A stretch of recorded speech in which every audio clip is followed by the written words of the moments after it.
ನಾನು ಹೇಳ್ತಾ ಇರ್ತೀನಲ್ಲ ನಿಮಗೆ, ನನ್ನ ಹತ್ರ ತಮ್ಮ ಅನೇಕ ಸಮಸ್ಯೆಗಳಿಗೆ ಸಮಾಧಾನ ಕೇಳಿ ಪರಿಹಾರ ಕೇಳಿ ಬರ್ತಕ್ಕಂಥ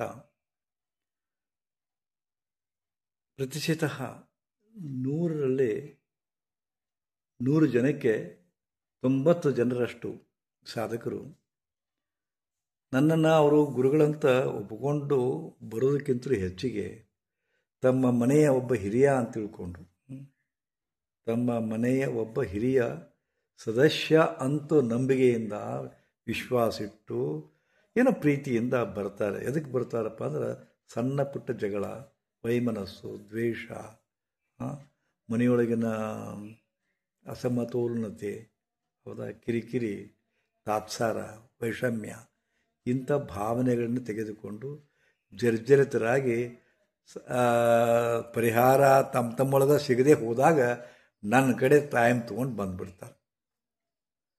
ಅವ್ರಿಗೇನೋ ಒಂದು ಒಂದು ಒಂದು ಒಂದು ಆಸೆ, ಗುರುಗಳ ಹತ್ರ ಹೋದ್ರಪ್ಪ ಅಂದ್ರೆ ನಾ ಏನೇ ಹೇಳಿ ಆದರೂ ಒಪ್ಕೊಂತಾರೆ ಅವರಷ್ಟೇ. ಅವ್ರ ಪಾಲಿಗೆ ನಾನು ಪಂಚಾಯತ್ ಕಟ್ಟೆ, ಅಲ್ಲಿ ಪಂಚರು ಅಂತಿರ್ತಾರೆ, ಇಡೀ ಊರಿಗೆ ಅಥವಾ ಒಂದು ಹಳ್ಳಿಗೆ ಪಂಚರು ಅಂತಿರ್ತಾರೆ, ಆ ಪಂಚಾಯತ್ ಕಟ್ಟಿ ಮಾಡ್ತಾರೆ. ಅವ್ರ ಪಾಲಿಗೆ ನಾನು ಏಕ ವ್ಯಕ್ತಿ ಪಂಚಾಯತ್ ಕಟ್ಟಿ ನಾನು. ಸೊ ತಮ್ಮ ಅಳಲನ್ನು ಬಂದು ತೋಡ್ಕೊತಾರೆ. ನಾನೇನೋ ಹೇಳ್ತೀನಿ, ಆ ಪರಮಾತ್ಮ ಏನು ಕೊಡ್ತಾನೆ ಆ ವಿಚಾರವನ್ನು ಅವ್ರ ಮುಂದೆ ಒದರ್ಕೊತೀನಿ, ಅವರು ತಮ್ಮ ವಿಚಾರಗಳನ್ನು ಒದರ್ಕೊತಾರೆ. ಹೀಗೆ ಕೊನೆಗೆ ಅವರು ಸಮಾಧಾನ ಪಟ್ಟು ಹೋಗ್ತಾರೆ. ಇದು ಅನುಚಾನ ಬಂದದ. ಆದರೆ ಇದು ಈಗ ನನಗೆ ಇತ್ತೀಚೆಗೆ ಇದೆಲ್ಲ ಬ್ಯಾಡಾಗೈತೆ. ಕರೆ ಬ್ಯಾಡಾಗೈತೆ ಅಂದರೂ ಬ್ಯಾಡಂದರೂ ಬೆಂಬಿಡದ ಭೂತವಾಗಿ ಈ ನಾನೇ ಹುಟ್ಟಿಸಿಕೊಂಡಂಥ, ನಾನೇ ಸೃಷ್ಟಿಸಿಕೊಂಡಂಥ ಒಂದು ವ್ಯವಸ್ಥೆ ನನ್ನನ್ನು ಅದು ಗೋಜಲಿಗೀಡು ಮಾಡ್ತಾಯಿದೆ. ಇದಕ್ಕೆ ಪೀಠಿಗೆ ಆಗಿ ಯಾಕೆ ಹೇಳ್ತೀನಪ್ಪ ಅಂತಂದ್ರೆ, ಒಂದು ದಿವಸ ಇಬ್ಬರು ಗಂಡ ಹೆಂಡತಿ ಬಂದರು, ದಂಪತಿಗಳು. ಸುಮಾರು 15-20 ವರ್ಷಗಳಿಂದಲೂ ಆಶ್ರಮಕ್ಕೆ ಅತ್ಯಂತ ನಿಕಟ ಸಂಬಂಧ ಅವ್ರದ್ದು. ಸಣ್ಣ ಸಣ್ಣ ಸಮಸ್ಯೆಗಳನ್ನು ತೆಗೆದುಕೊಂಬರೋರು. ಈಗ ಅದೇ ಸಮಸ್ಯೆಗಳನ್ನು ತೆಗೆದುಕೊಂಡು ಬಂದರು. ಮತ್ತೆ ಎಂಥ ಸಮಸ್ಯೆ ಅಂದರೆ, ಅವರು ಹೇಳಿದ್ದನ್ನು ನಾನು ನಿಮ್ಮ ಮುಂದೆ ಹೇಳಿದ್ರಪ್ಪ, ನೀವು ನಗತೀರಿ. ಅದು ನಗತಿರ್ಕರೆ, ಬಟ್ ನಿಮ್ಮೊಳಗೂ ಅಂಥ ಗಂಡ ಇದಾನ, ಅಂಥ ಹೆಂಡತಿ ಇದಾಳ ಗ್ಯಾರಂಟಿ. ಯಾಕಂದ್ರೆ ಎಲ್ಲರೂ ನೀವೇನು ದೊಡ್ಡ ಶಾಣ್ಯರಲ್ಲ, ತತ್ವಜ್ಞಾನಿ ಅಲ್ಲ, ತಿಳುವಳಿಕೆ ಉಳ್ಳೋರಲ್ಲ. ಅರಿಬರಿ ತಿಳುವಳಿಕೆ ಐತಂದ್ರೆ ಐತಿ, ಇಲ್ಲಂದ್ರೆ ಇಲ್ಲ. ಈ ಥರದ ವ್ಯಕ್ತಿತ್ವ ನಿಮ್ಮದು. ಅವ್ರು ಬಂದರು, ಗುರುಜಿ ಮೊದಲೇ ಹೇಳಿದ್ಲಕ್ಕಿ ನನಗೆ, ನಮಗೆ ಹೆಚ್ಚಿನ ಟೈಮ್ ಕೊಡ್ಬೇಕ್ರಿ, ಸಮಯ ಇಲ್ಲ ಅನ್ಬೇಡ್ರಿ, ಅಲ್ಲಿ ಹೋಗ್ತೀನಿ ಇಲ್ಲಿ ಹೋಗ್ತೀನಿ ಅನ್ಬೇಡ್ರಿ ಅಂತ ಮೊದಲು ಕರಾರು ಹಾಕ್ಕೊಂಡ್ರೆ ಬಂದಿದ್ಲಕ್ಕಿ. ನಮಗೆ ಹೆಚ್ಚಿನ ಸಮಯ ಬೇಕ್ರಿ, ಯಾಕಂದ್ರೆ ಸಮಸ್ಯೆ ಭಾಳ ಅದಾವ್ರಿ ಅಂತೇಳಿ ಬಂದ್ಲು. ಎಲ್ಲ ಸಾವಧಾನವಾಗಿತ್ತು. ಅದು ಇದು ಕೇಳಿದೆವು.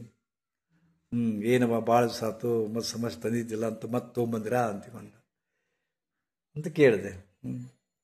ಅವನು ಮಾತಾಡ್ಸಿದ್ದೆ. ಇಬ್ಬರು ಆಶ್ರಮದ ಶಿಷ್ಯರೇ. ಏನವು ಕೇಳಿದೆ. ಅವನು ಶುರು ಮಾಡಿದ, ಗುರುಜಿಗೆ ಎಷ್ಟು ಹೇಳ್ಬೇಕ್ರಿ, ಸ್ವಲ್ಪ ತಿಳುವಳಿಕೆ ಐತೇನ್ರಿ ಅಂತ ಕೇಳಿದ. ಆಕೆ ಅವನ ಕಣ್ಣು ಹೊತ್ತು ಕ್ಯಾಕರಿಸಿ, ಏನಾಯಿತು ಅಂತಂದೆ. ಗುರುಜಿ ನಿನ್ನೆ ದಂತಕಾಂತಿ ಅಂತ ಪತಂಜಲಿ ಪ್ರಾಡಕ್ಟ್ ಐತಲ್ರಿ, ದಂತಕಾಂತಿ ಅಂತ ಹೇಳ್ಕೊಂಡು ನಾ ಅದನ್ನು ಬಳಸ್ತೀರಿ ಹೆಚ್ಚಿಗೆ, ನನಗೆ ಭಾಳ ಒಗ್ಗೈತಿರೋದು. ದಂತಕಾಂತಿ ತೊಗೊಂಬಂದಿನ್ರಿ, ದೊಡ್ಡದ ತಂದಿನ್ರಿ, ಪದೇ ತೋರೋದು ಬೇಡ ಅಂತ ಹೇಳ್ಕೊಂಡು. ಇವ್ರು ಏನು ಮಾಡ್ತಾರೆ ರೀ ಮಂಗೆ ಸುಳೆ ಮಕ್ಕಳು ನೋಡ್ರಿ. ಇವ್ರು ಏನು ಮಾಡ್ತಾರೆ ಮಂಗೆ ಸುಳೆ ಮಕ್ಕಳು, ನಾನು ಹೆಂಗೆ ಹೇಳ್ತೀನಿ ತಲೆಗಿದ್ದ ಹಿಸುಕ್ಕೊಂತ ಹೋರಿ ಅಂತ ನಾ ಹೇಳ್ತೀನಿ, ಇವ್ರು ನಡ್ಬಳಕ ಹಿಸುಕ್ಕೊಂತ ಅದನ್ನು ಬಳಸ್ತಾರೆ ರೀ ಗುರುಜಿ.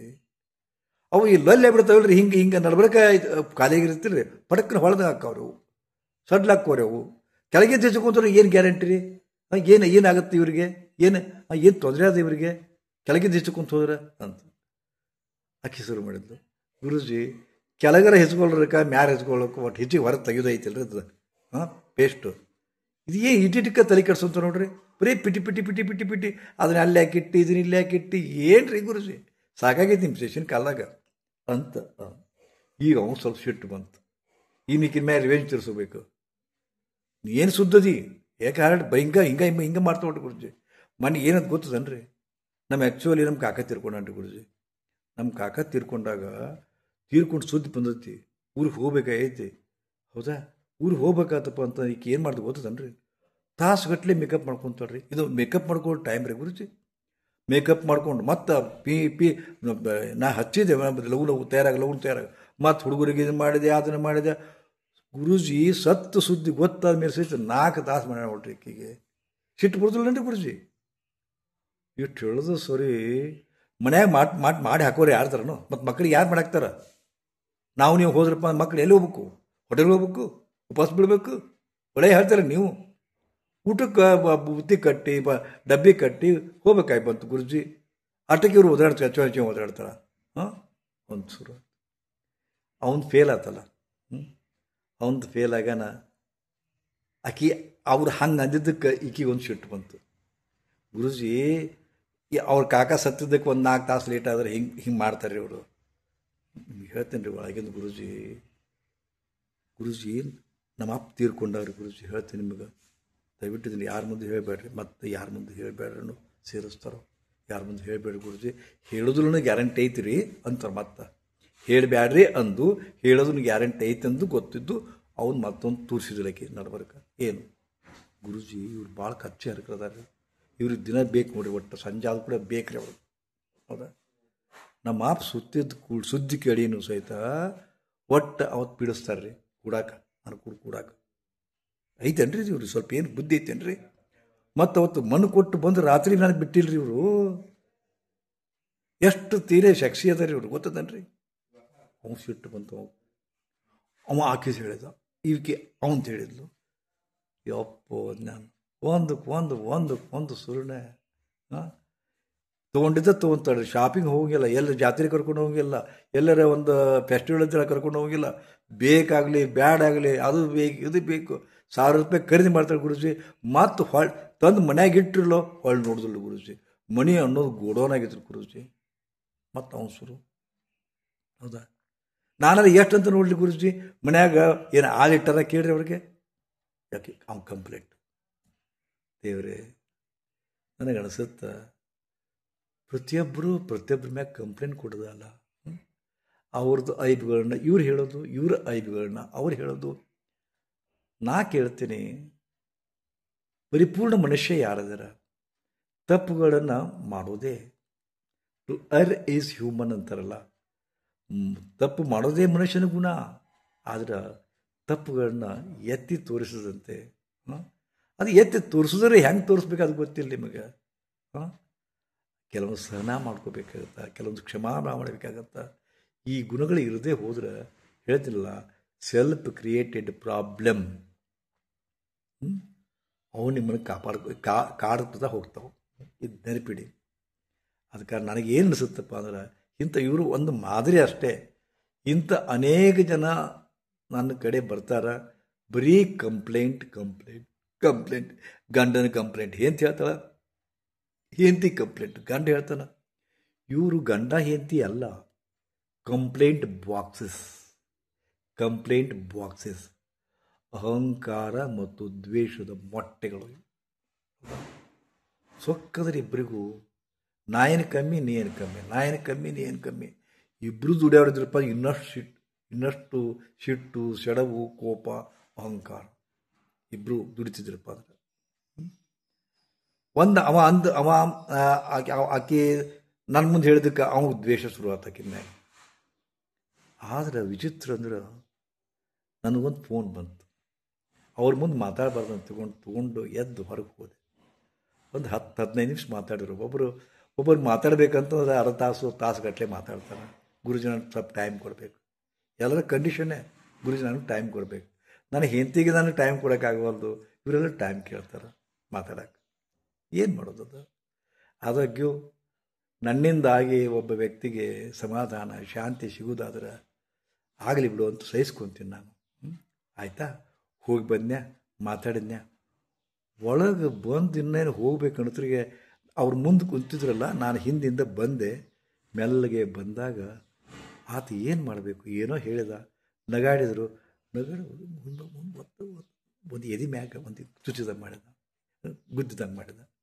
ಆಕೆ ನಕ್ಳು ಆಯ್ಕೆ ಅಂತಿಕೊಂಡು ಅದು ಸರಸ್ ಸಲ್ಲಾಪ್ ಮಾಡಕತ್ತಿದ್ರು. ಇನ್ನೂ ಅಷ್ಟು ಒದರ್ಯಾಡ್ಯಾರ, ಇಲ್ಲಿ ಸರಸ್ ಸಲ್ಲಾಪ್ ಮಾಡಕತ್ತಿದ್ರು. ಇದನ್ನು ನೋಡಿದ ಕೂಡ ಏನು ಅನಿಸ್ತಪ್ಪ ಅಂತಂದ್ರೆ, ಯಾವ ಪುಣ್ಯಾತ್ಮ ಬರದಾನೋ ಏನು ಸುದ್ದಿ, ಗಂಡ ಹೆಂಡರ ಜಗಳ ಉಂಡು ಮಲಗುವ ತನಕ ಅಂತ ತಿಳ್ಕೊಂಡು ಅದಕ್ಕೆ ಪ್ರೂವ್ ಮಾಡಿಬಿಟ್ಲಕ್ಕೆ. ಬರೀ ಚಂತನ ಇಷ್ಟ ಮಾಡೋದು ನೀವು ಇಬ್ಬರು ಅಂತ ತಿಳ್ಕೊಂಡು ಅಂತಂದೆ. ಎಲ್ಲಿದ್ರಿ ಗುರುಗಳು? ಸಂಜೆ ಮಟ್ಟ ಇಷ್ಟ ಜಗಳ ನೋಡ್ರಿ ನಮ್ದು. ಸಂಜೆ ಆಗನ ಇವರು ಮಾಡೋ ಕೆಲಸ ಮಾಡಿ ಡುಸ್ಸನ್ನು ಮಕ್ಕೊಂಡ್ಬಿಡ್ತಾರೆ, ಆರಾಮಿರ್ತಾರೆ ನೋಡ್ರಿ ಅವ್ರು. ಅದಕ್ಕೆ ನನಗೇನು ಅನಿಸುತ್ತೆ, ಹಗಲೂ ಸಹಿತ ರಾತ್ರಿ ಹಾಕಿರಬಾರ್ದಪ್ಪ ಅನ್ಸುತ್ತೆ ನನಗೆ. ಈ ಪುಣ್ಯಾತ್ಮಂದು ನನಗೆ ಅಷ್ಟು ಏನು ಮಾಡೋದು ಮಾಡಿ ಮಕ್ಕೊಂಡ್ಬಿಡ್ತಾರಲ್ಲ, ನನಗೆ ಒಟ್ಟು ಕಿರಿಕಿರಿ ಇರುತ್ತೆ ನೋಡ್ರಿ ಗುರುಜಿ ಅಂತ. ಅಂತೂ ಏನು ಮಜಾಪ ಜೀವನ ಅನಿಸ್ಬಿಡ್ತದೆ ನನಗೆ. ಎಂಥ ಆಕರ್ಷಣೆ, ಅದ್ರಾಗ ಏನದು ಐತಿ. ಎಲ್ಲ ಜಗಳಗಳಿಗೆ, ಎಲ್ಲ ಜಗಳ, ವೈಷಮ್ಯ, ವೈರತ್ವ, ದ್ವೇಷ, ಇದಕ್ಕೆ ಎಂಡ್ ಸೆಕ್ಸ್. ಎಷ್ಟು ಅದ್ಭುತ! ದೇವರೊಂದು ಏನು ಆಕರ್ಷಣೆ ಇಟ್ಟಾನ. ಗಂಡ ಹೆಂಡರ ನಡುವೆ ಅದೊಂದು ಐತೆ ಅಂತ ತಿಳ್ಕೊಂಡು ಭಾಳ ಚಂದದ. ಆ್ಯಕ್ಚುಲಿ ಇದ್ದಿದ್ರು ಅದಕ್ಕೆ ಓಶೋ ಹೇಳ್ತಿದ್ರು, ನಿಮ್ಮ ಪ್ರಾಬ್ಲಮ್ ಹುಟ್ಟುವುದೇ ಬೆಡ್ರೂಮ್ನಿಂದ ಅಂತ ಹೇಳ್ತಿದ್ರು ಅವರು. ಬೆಡ್ರೂಮ್ನಿಂದಲೇ ನಿಮ್ಮ ಎಲ್ಲ ಸಮಸ್ಯೆಗಳು ಹುಡ್ತಾವೆ. ಮತ್ತು ನಿಮಗೆ ವಿಚಿತ್ರ ಅಂದ್ರೆ ಬೆಡ್ರೂಮೇ ಪರಿಹಾರ ಕೊಡ್ತಕ್ಕಂಥ ಸ್ಥಳ ಅದು ಅಂತಿದ್ರು ಅವರು. ಭಾಳ ಸೂಕ್ಷ್ಮವಾಗಿ ಹೇಳ್ತಿದ್ರು. ಎಸ್, ನಿಮ್ಮಲ್ಲಿ ಅಸಮಾಧಾನ, ಅಶಾಂತಿ ಕ್ರಿಯೇಟ್ ಆಗೋದು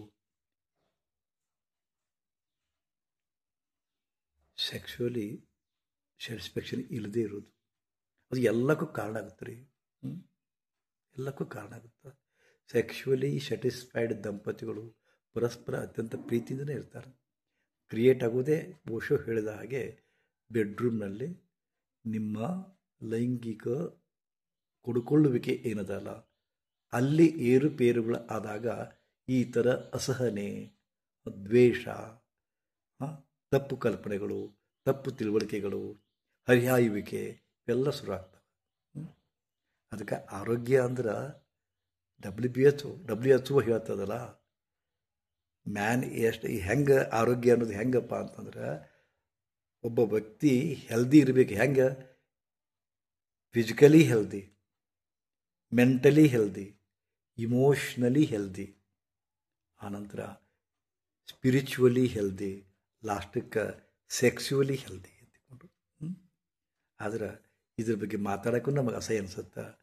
ಬಟ್ ಲೈಂಗಿಕ ಅಶಕ್ತತೆ, ಲೈಂಗಿಕ ಖಿನ್ನತೆ, ಲೈಂಗಿಕ ಒಂದು ಅಶಕ್ತತೆ ಏನಾಗುತ್ತೆ, ಎಷ್ಟು ಕಾರಣ ಆಗುತ್ತೆ ಗೊತ್ತಿಲ್ಲ ನಿಮಗೆ. ಬಟ್ ಅದು ಅಶಕ್ತತೆ ಇದ್ದಾಗಲೂ ಕೂಡ ಬರೀ ಪ್ರೀತಿಯ ಮಾತುಗಳಿಂದಲೇ ಅವ್ರನ್ನ ಗೆಲ್ಲಬಹುದಾಗಿದೆ. ಇಲ್ಲಿ ಪ್ರೀತಿಯ ಮಾತುಗಳೇ ಇಲ್ಲ, ಸಹನೆಯಿಂದ ಅವರ ಒಡನಾಟವೂ ಇಲ್ಲ. ಇಲ್ಲಿ ಸೆಕ್ಸ್ನಲ್ಲೂ ಸೋಲ್ತೀರಂದ್ರೆ ಮತ್ತು ಸಮಸ್ಯೆಗಳು ಬರಬಾರ್ದಂದ್ರೆ ಹೆಂಗೆ ಸಾಧ್ಯದ? ಆದ ಕಾರಣ ನಿಮ್ಮ ಸಮಸ್ಯೆಗಳು ಬಂದಾಗ, ದಂಪತಿಗಳ ನಡುವೆ ಸಮಸ್ಯೆ ಬಂದಾಗ ಕಾರಣ ನೀವೇ ಹಿನ್ನೋಟಕ್ಕೆ ಹೋಗ್ರಿ. ಯಾಕೆ ನನ್ನ ಮ್ಯಾಗಿಕೆ ಹರಿಹಾಯ್ತಳ, ಏನು ಕಾರಣ ಅಂತ ನೋಡಿಕೊಡ್ಬೇಕಾರೆ ನಿಮ್ಗೆ ಉತ್ತರ ಸಿಗೋದು ಅಲ್ಲೇ. Yes, she is not sexually satisfied. ಅದು ನಿಮಗೆ ಗೊತ್ತಾಗುತ್ತೆ. ಅದನ್ನು ಹೆಂಗೆ ರಿಪೇರ್ ಮಾಡ್ಕೊತೀರಿ ನೀವು ಮಾಡ್ಕೊಳ್ಳಿ. ಕಾರಣ ಈ ಮಾತುಗಳನ್ನು ಹೇಳಬೇಕಾದ್ರೆ ನನಗೂ ಸ್ವಲ್ಪ ಮುಜುಗರ ಆಗುತ್ತೆ. ಆದರೆ ನಿಮಗೆ ಒಳ್ಳೆಯದಾಗೋದಾದರೆ ಆ ಮುಜುಗರವನ್ನು ಮೀರಿ ನಾನು ಮಾತಾಡಲೇಬೇಕಾಗುತ್ತೆ. ಏನು ಮಾಡೋದು? Be healthy, be satisfied. ಶರಣ.